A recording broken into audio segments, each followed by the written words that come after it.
Heterochromia, a difference in coloration in two anatomical structures or two parts of the same structure which are normally alike in color, aka heterochromia of the iris.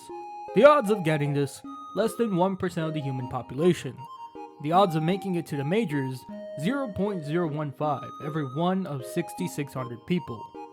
Basically, if you were to travel all around Ashfield, Colborne, Wawanosh, Ontario, you'd find one major league level player. Come on, man! That's too easy! Then you add the fact it's less than 1% of the human population, we're getting into a crazy number. Mathematically speaking, that makes Max Scherzer a heteroclite, one that deviates from common forms or rules. A baseball video beginning with 2 different words from the dictionary. What an experience. Fun fact, Max Scherzer has 2 dogs he adopted with the same condition. They are the Heterochromia Super Team.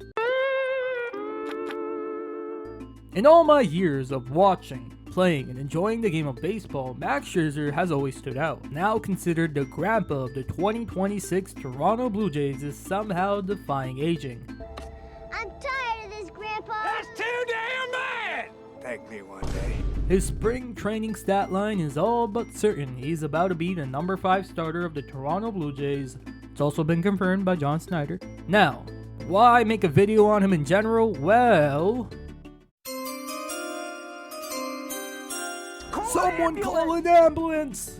But not for Max Scherzer. Hard work and being a psychopath is one of the 2 traits Mad Max has. I hope at 41 I'd be able to pitch a game of pickup, but then again, I can't pitch at all. For a guy who's on the verge of being 42 years old, yes, 42, striking out Team USA Buxton twice in the same game? Wow. Fun fact, to combat the aging, Max Scherzer has begun playing the piano. Max, who was dealing with chronic finger pain mainly in his thumb after games, which was seriously affecting him to the point where he was on the crutches of retirement. Then came the beautiful piano, and playing it has become a relief towards that pain. His former teammate Chris Bassett, who is now a Baltimore Oriole, saw him playing at an away hotel in August last year. At first, he called him Mozart, but deep down he thought, man, he is really going crazy.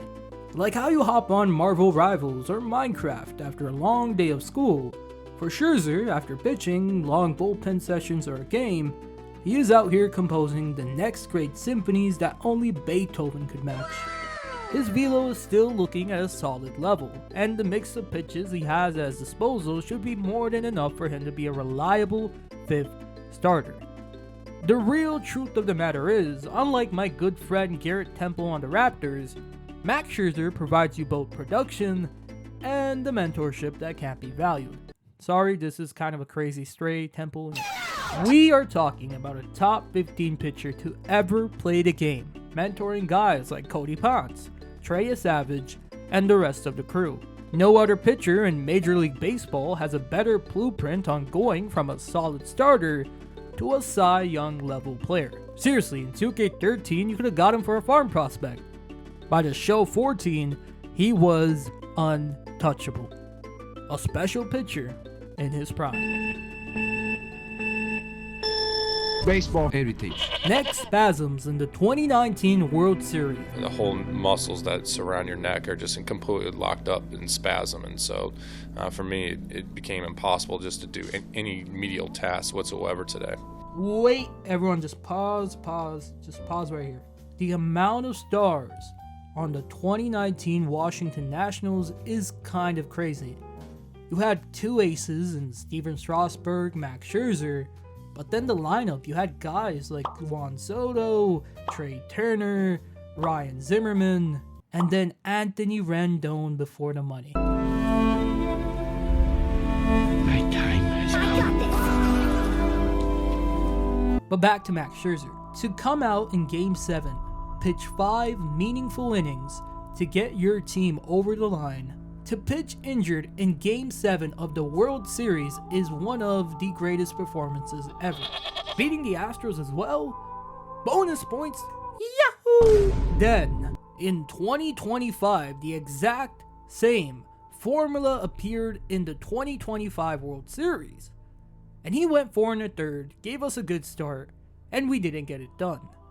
But imagine you're 40 years old, chilling on the bench, and the team has to go to you for a World Series closeout game. He was honestly wheeling and dealing, getting out of trouble in multiple innings. If we got it done, the story of Ohtani losing to a 41-year-old Max Scherzer in Game 7, bringing back a winner who has won 2 World Series and now has been there with this clubhouse, was the most valuable move of the entire offseason. That includes Ponce, Okamoto, Dylan Cease. Then you add the fact the story of his daughter writing a letter asking her dad if he can pitch another season in Toronto is the perfect story. I do say, as corny as it sounds, it was written in the stars for Max Scherzer to be back in Toronto wearing the Blue Jays colors. Now, hopefully, he can rub off some of his pregame rituals, his legendary powers on Cody Ponce, and turn him into a World Series MVP who gives a complete game shutout against the Brewers. You got this, Ponce. Well guys, that was pretty much it for this video. A guy who at 41 has really done miracles on my mental health after last season, and every time I see him on the bench or on the mound, he embodies everything you want out of a Hall of Famer still going at it. Yeah, props to all my 41-year-olds out there. To be honest, Max Scherzer over LeBron for me, personally. Cheers to Max Scherzer, who should reach 3,000 innings pitched, as he's only around 40 away. Then you can add 3,500 strikeouts to that resume as well. God, who doesn't love Max Scherzer? A true craftsman of his craft. Wait, no, the Astros probably hate Max Scherzer, but you get my drift. Like always, I hope you're having a wonderful day, and if you made it this far, thank you. Keep watching your Blue Jays. Can't believe how fast opening day is approaching. And peace.